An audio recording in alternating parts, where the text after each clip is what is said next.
cuscuz aí. Boa noite, pessoal. Estamos hoje aqui em mais um Cuscuz com Debate, hoje gravado para o nosso YouTube e para o nosso Facebook, já que estamos fazendo por essas redes a cada 15 dias e agora ao vivo aqui pelo Instagram, pelo meu Instagram e pelo Instagram do Filosofino, que é tatuador, poeta, músico, estudante. Acaba aí de múltiplo no campo das artes e da vida aí nesses corre. E aí, Filosofino, começou essa história de música e de arte faz tempo? Começou por onde? Influência de alguém? Rapaz, é um negócio meio que tá emendado com a gente, sabe? Não tem como desfazer não. Não que a gente nasce fazendo, né? Mas à medida que a gente vai vivendo, a gente vai desenvolvendo essas coisas. Eu desenho desde pequeno. Gosto de poesia também desde pequeno, leio poesia desde influência do meu avô, da minha mãe também, sempre me influenciou muito a ler. E cursei Ciências Sociais um tempo, cursei ainda 2 semestres de Ciências Sociais, e aí foi quando surgiu Filosofino, né, e comecei a desenhar as tirinhas, mas mesmo assim sempre desenhando, sempre trabalhando com arte em paralelo, essa coisa cursando, mas sempre trabalhando com arte em algum momento, né? E aí hoje eu sou estudante de Educação Física, né? Que período agora? Vixe, eu tô no Pelote, eu tô perdido. Mas falta o quê pra terminar? Falta meia disciplina, eu defendi o TCC e eu não tô conseguindo pagar essa disciplina. Ah, já no TCC já foi? Já, não tô conseguindo pagar essa disciplina por causa de trampo, eu tô tatuando e aí desenha, ilustra e escreve e faz música com a galera do BBS. Tem todas essas coisas que é o BBS pra turma aí. BBS, segue lá, BBS EV. Salve pro Daniel, tá aqui com a gente. BBS é um núcleo criativo, é um estúdio, núcleo criativo, onde a galera se reúne pra discutir ideias e produzir musicalmente, audiovisualmente e tudo relacionado à arte e cultura que seja possível. O que veio primeiro? O desenho, o rap, o desenho? O desenho veio antes de tudo. Começou a cantar quando? Véi, tem 2 anos, eu acho, 2017. Assim, comecei a cantar antes na igreja, né? Eu fui Até quando? Caindo não. Eu cantei na igreja, era do quarteto vocal, bicho, eu cantava. E aí, tipo assim, não fazia rap, né? Escrevia minhas poesias, escrevia minhas letras e tal. E acho que em 2017, assim, quando eu conheci o pessoal da BBS, foi quando eu comecei a me dar mais espaço para essa poesia marginal. Até conheci o Islã também, a galera da poesia falada, né? Acabei tirando a poesia um pouco mais da gaveta, né? Aquela poesia escrita, e levar ela mais para o campo da fala, né? E aí com isso também eu consegui ganhar espaço na música, né? Assim, consegui colocar isso na música e produzir com a galera. Na igreja era o Caetano e na poesia marginal o Filosofino? Filosofino, mas... Então é recente, 2 anos. Eu já não estava na igreja quando comecei a fazer, eu não estava mais na igreja. Já é bacana, eu de vez em quando me arrisco a escrever algumas coisas ainda, mas mais na linha da poesia marginal mesmo, sem muita regra, assim, muitas vezes sem um começo ou um fim necessariamente. Eu acho que essa liberdade ela é bacana, não necessariamente ter um estilo. E nas suas músicas, né, acho que é onde a gente, pelo menos a maioria de nós, assim, tá ali encontrando, tá ali percebendo, tá ali vendo, na hora da música, né? Seja individualmente, seja com os coletivos que acompanham. Quais são os principais temas que você tem trabalhado nessa música e o que motiva? Quando eu comecei a escrever as minhas poesias faladas, as minhas músicas elas surgiram das poesias faladas, né? Não só daquela poesia que você escreve ali no cantinho, né? Eu tenho uma pegada meio filosófica, o Filosofino veio disso, né? Que tem uma pegada bem existencialista, questionadora e tal. Eram umas tirinhas que eu fazia em 2015, parei de fazer em 2015, comecei em 2012. Desenho Filosofino e sempre era aquele personagem questionador. Ainda levei isso pra música em algumas das poesias. Mas eu comecei a questionar muito mais numa relação de mim mesmo como sujeito no mundo, como sujeito negro, sabe?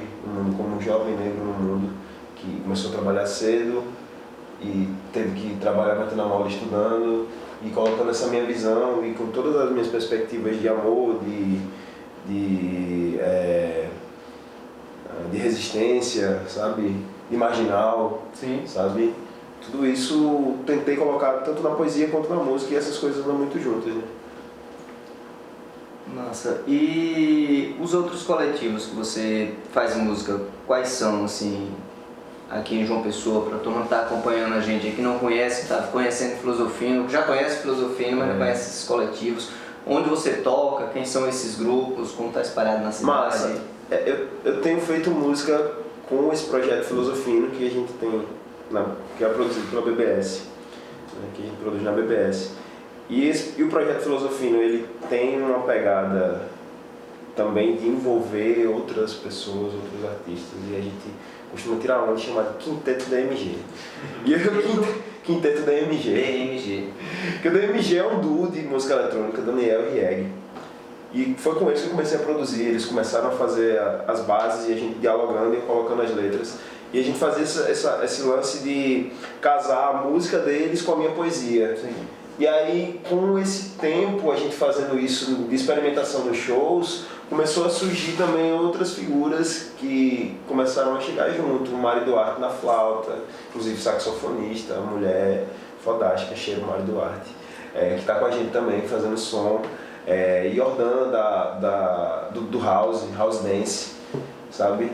E aí a gente resolveu dar o nome de Quinteto da MG, né? Que a gente faz esse coletivo, quando a gente vai toca Filosofino, quando toca do MG, a gente geralmente faz essas intervenções, até na Rieg mesmo, na banda Rieg. Rieg gosta de chamar a gente pra fazer essas participações, pra colar também, aí vai Mari, vai Odds, sabe?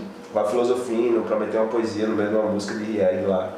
E também tem o Orijá, né? Que o Orijá já é outro projeto, que é um projeto de reggae digital, que tem eu na voz, nas poesias e nas letras, Daniel tocando MPC, Daniel Jazzy, tocando MPC, fazendo base, fazendo mais um bocado de coisa, Rieg, VJ, e fazendo mix e um monte de coisa a mais, e Léo Marinho, que é a Maromé, que é o cara dos dubs, assim, que foi quando a gente começou a fazer, a brincar mais com o reggae digital, né? E o Orijá é esse megazord aí de nós quatro, que quando a gente se junta a gente gosta de fazer uma zoadinha. Joia, então são bem diversos, né? Acho que a primeira vez que a gente conversou mesmo foi naquele dia lá na atividade da Juventude Manifesta, né? Lá no Olivino Oliver. Deu pra ver a referência que aquela juventude acho que ali de uma turma de quê? De 14 a 20 e tantos anos, né? O pessoal da batalha. A galera das batalhas, foi uma galera das batalhas que colou lá naquele dia, foi massa que só. Mobilizaram bastante, tem uma referência muito forte em você. Nossa. Essa, não sei se é uma impressão minha, mas essa referência que você traz da negritude, da experiência pessoal, individual, na música, ela me parece que é algo que vem do rap como um todo, né? Já que tem as individualidades, mas que é tudo reflexo desse contexto. E aí eu dando uma lida antes da gente vir conversar hoje aqui, aí eu estava vendo uma das falas do Baco Exu Blues, né? Ele dizendo de como trazer essas questões individuais pesa e é dolorido na música para ele. E eu lembro que naquele papo da gente, você tem uma de suas letras, de uma das poesias, você trata exatamente de saúde mental, né? Então, e a gente percebe que no atual momento que a gente tem vivido, da conjuntura, tem crescido muito o nível de adoecimento mental nas diferentes faixas etárias, né? Sim. De onde vem esse canto, de onde vem essa poesia, como tratar esse tema individualmente e coletivamente? Então, o rap, como você falou, ele já tem essa característica de falar da negritude, né? O rap, ele é uma expressão musical negra, né? Ele é uma expressão poética negra, né? O hip hop, ele surge como uma linguagem, uma música de resistência. nos guetos, né?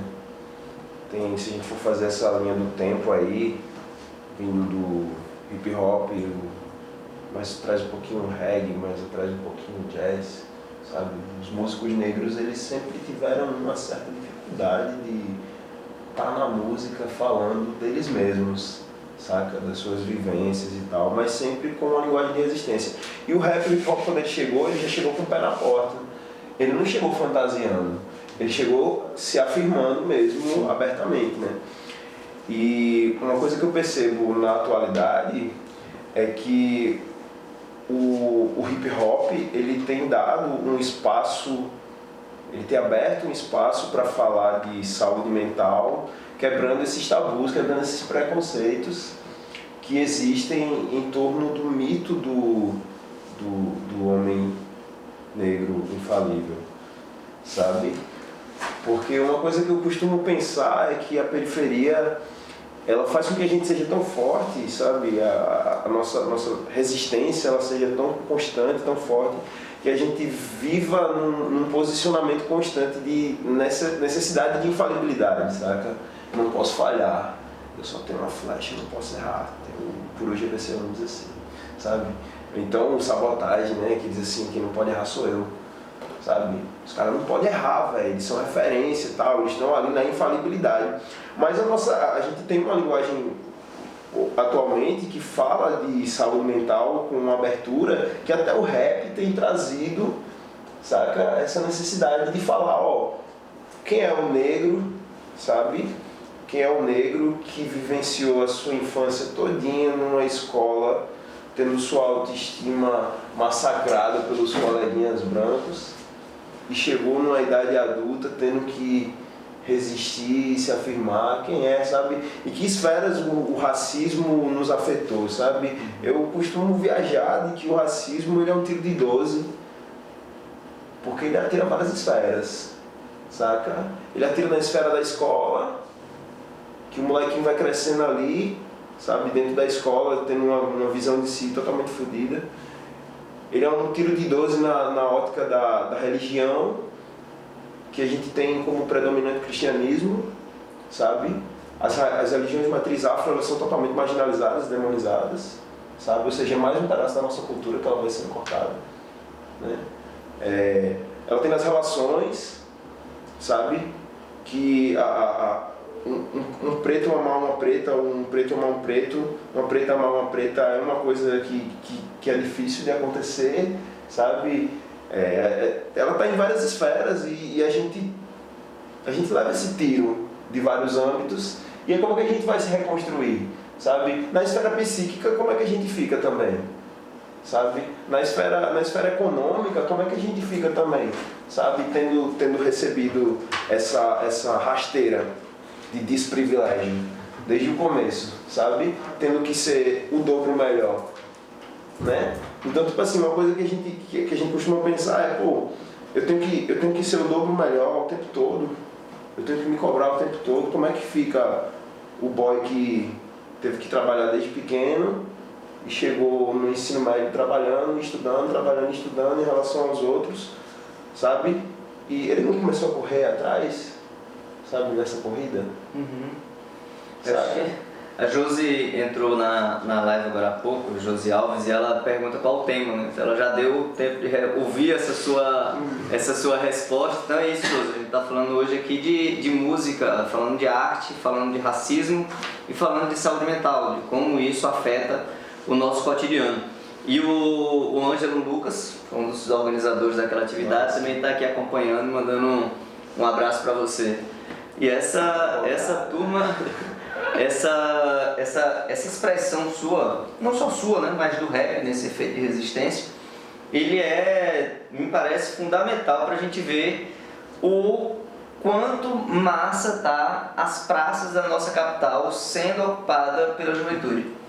Sendo ocupada com batalhas todos os dias, em todas as praças, em todos os bairros da nossa cidade, tendo uma referência em você nesse processo de resistência, uma juventude negra se afirmando. Isso está muito bacana. E aí quando você diz que sai lá atrás, né? Tá vendo? A média salarial é literalmente o dobro a média salarial entre brancos e negros é mais de R$1.000 a média salarial de brancos, enquanto fica R$508 a média salarial da negritude. Então essa diferença é bem impactante em um país onde teima em dizer que não tem racismo. Então, né? Dizem muita coisa.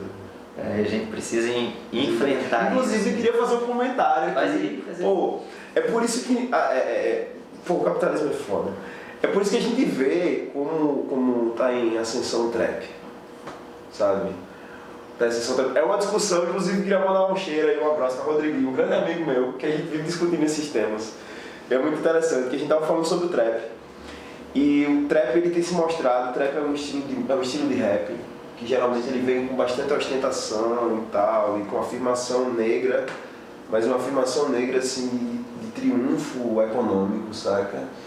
E é um lance que assim, ele como é que o capital ele pega esses modelos de sucesso e ele coloca essa galera como referência de quem triunfou na favela ou no, sabe, na dificuldade e se afirmando como negro.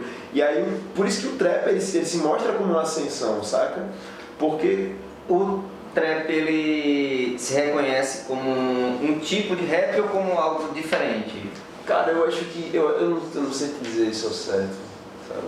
Eu acho que é uma corrente do rap.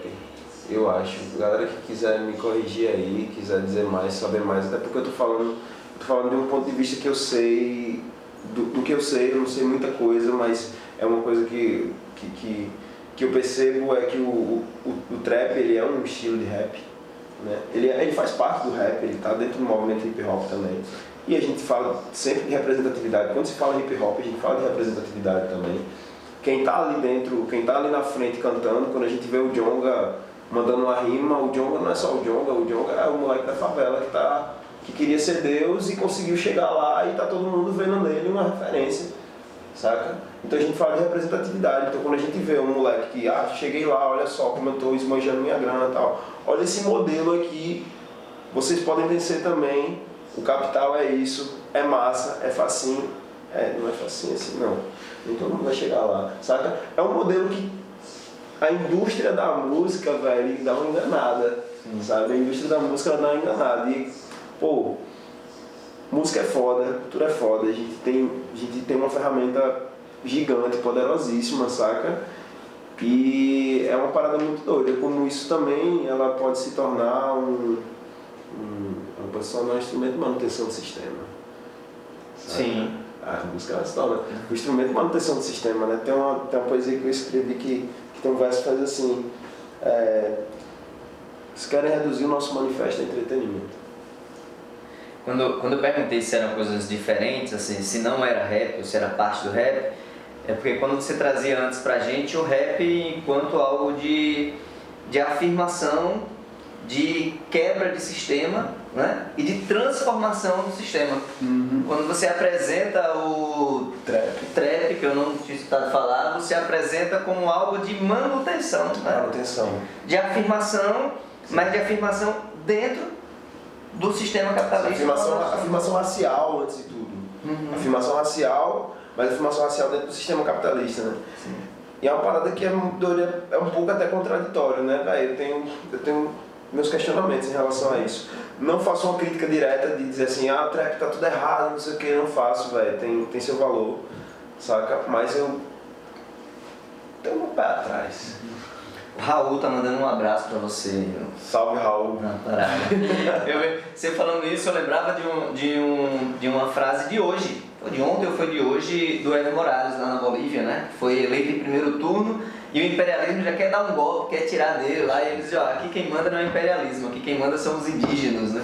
Então essa afirmação dos indígenas na Bolívia, um estado plurinacional, onde a sua identidade foi valorizada e afirmada há poucos anos com essa mudança que existiu naquele país. E aqui a gente tem essa polarização que vai desde o racismo estruturante, né, no nosso país até a forma como isso é disputado na música, como você está trazendo pra gente aí. Cara, a gente é meio rachado, né? A gente é bem rachado, é bem difícil isso. E eu fiquei curioso, as tirinhas. Sai ainda? Qual foi a última? Quando foi que saiu a última? 2015, eu desenhei tirinha em 2015. Eu parei porque realmente não estou mais com tempo e nem cabeça para pensar, sabe, nas tirinhas do Filosofino. Era também muita lombra também, viajava muita coisa de filosofia, ciências humanas. Cheguei ainda a publicar umas tirinhas nos livros didáticos ainda de filosofia e de português, sabe? Mas não dei continuidade não ao projeto, sabe? Não dei uma pausa. Não, cara, a gente tá nesse projeto agora e a gente tá fazendo uma discussão com os mais diversos temas e militantes, né? Militantes da arte, militantes da música. Agora no segundo programa ao vivo a gente vai estar tratando sobre doulas e biodança. Então a gente quer trazer exatamente o que tem de diferença na forma da gente se relacionar, da gente conhecer o mundo e da gente enfrentar essas diferenças que aí estão. Então quero agradecer, né, essa oportunidade da gente poder estar conversando hoje aqui com os internautas, telenautas que estão aí nas diferentes redes sociais acompanhando também, e saber se a gente podia terminar com um poema. Se despedir do pessoal, terminar com um poema.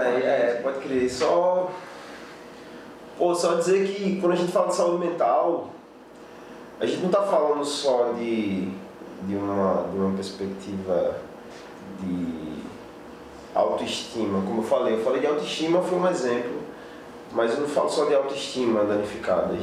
A gente fala de toda uma construção individual e de sujeitos que não conseguem se manter saudáveis em si, precisam recorrer a várias coisas, depressão, ansiedade. Eu sofro com isso, sabe? Eu sofro com isso, velho. Tem letras que eu escrevo. Quando eu escuto as letras do Baco, eu não consigo me aprofundar tanto no Baco porque o bicho romantiza muito algumas coisas. Mas o lance da depressão, velho, ele é muito real, sabe? Ele é muito real e eu tava escrevendo, não era poesia que eu queria encerrar aqui, mas é um trecho de uma música que eu tô escrevendo e é mais ou menos uma lombra assim, cabisbaixo pela casa do Percora. Sozinho à toa eu ligo um som no samba do Cartola. Digo pro corpo, vai, levanta, acorda, bora. Mas a vontade de dentro não me responde aqui fora e é foda. Disposição para escrever, saudades. Também do tempo das noitadas, saudades. Botar a máscara, ir pro baile, achar que eu sou de aço. Essa é a lágrima do palhaço. Responsa é mato e nada muda o fato de que não tá fácil ter que lidar com tanto fato guardado nos esqueletos do armário. Sabe? E eu esqueci o resto, mas tá massa. Eu queria recitar uma poesia, só deixa eu ocupar. Já que você vai pra outra, eu acho que eu gosto de falar, muito forte assim, quando você traz esse tema, porque quando você inclusive diz o que está passando e expressa isso e traz na arte, porque faz com que as pessoas possam também buscar esse apoio em outro canto. Sim. Porque muitas vezes a depressão ela é tratada por muitos ainda como frescura, né? Por mais que tenha informação, por mais que tenha dados, então você trazer isso, você está me empoderando, você está empoderando quem está ali do outro lado. Eu militante, desde o movimento estudantil, movimento sindical, aí eu estou numa situação de trabalho que de repente eu não via, estava abrindo um buraco no chão assim, eu chego para minha companheira e digo, ó, eu acho que esse negócio está fazendo mal para mim, tem alguma coisa errada aqui, né? Assédio moral brabo, cartilha era o que não faltava de leitura e de debater isso. Aí ela, eu já queria dizer isso há muito tempo, mas não conseguia abertura para dizer, né? Então, muitas vezes a gente não percebe onde a gente está. Então, a gente trazer essa discussão, a gente fazer isso, antes de tudo, um gesto de grandeza e de ruptura, né? Não é difícil, não é fácil para quem passou pontualmente como o que eu passei em um momento, algo mais estruturante na vida das pessoas. Então, parabéns aí por essa referência, né? Você sabe que não pode trazer tudo pra gente, mas com certeza a referência que essa juventude que a gente falava antes tem em você é importante também. Por mais que a gente saiba que não pode carregar nas costas isso, né? Não dá, velho, é foda. Depressão derruba, saca? Derruba real mesmo assim. Se reconhecer na posição de depressivo e doença, e depressão como uma doença, sabe? não como uma condição de tristeza, que é o que a gente geralmente percebe no ar, sabe? É uma parada mais difícil mesmo se perceber nisso. E eu tenho uma poesia que eu escrevi que é sobre o meu que é primeiro sobre o Robert Johnson, que é um músico de blues, né? Das antigas, um cara que para poder se afirmar ele utilizou daquela coisa lá do pacto que rolou com o diabo, sabe? Que ele aprendeu a tocar guitarra com o diabo, velho. Robert Johnson. E tem uma lenda dele, o diabo no encruzilhado, o Robert Johnson aprendeu a tocar e o cara sofreu pra caramba também, velho. Ele teve uma vida muito louca. E eu assisti o documentário dele e eu fiquei pensando pra caramba e o quanto a gente também não mete essa mola, sabe? Trabalha e não sabe como se afirmar. E eu começo a poesia assim: eu não sou filho de reis. A minha coroa nunca foi sequer pensada. Descendente de gente escravizada, cruzado com a casa grande, eu sou senzala. E a realidade é mais cruel do que o discurso que eleva a nossa autoestima baixa. Pobre, sobrevivendo no purgatório na selva seca de concreto sem caçada. O que me engorda, mata. Mão de obra barata. Canto sempre em cada canto, terceirizando meus calos nos dedos para ver se eu embalo alguma coisa além de trampo. Sonho em sonhar e ter sossego em casa, dividir espaço com gente que seja minha gente, que vamos, sei lá, mas sei lá se eu tenho essa marca. A solidão é minha marca, minha, somente minha, indivisível saga, aquela de ser invisível, mestiço, atrevido, que se recusa a usar uma farda. E que algum continue a abrir os caminhos da independência, porque a minha competência fala.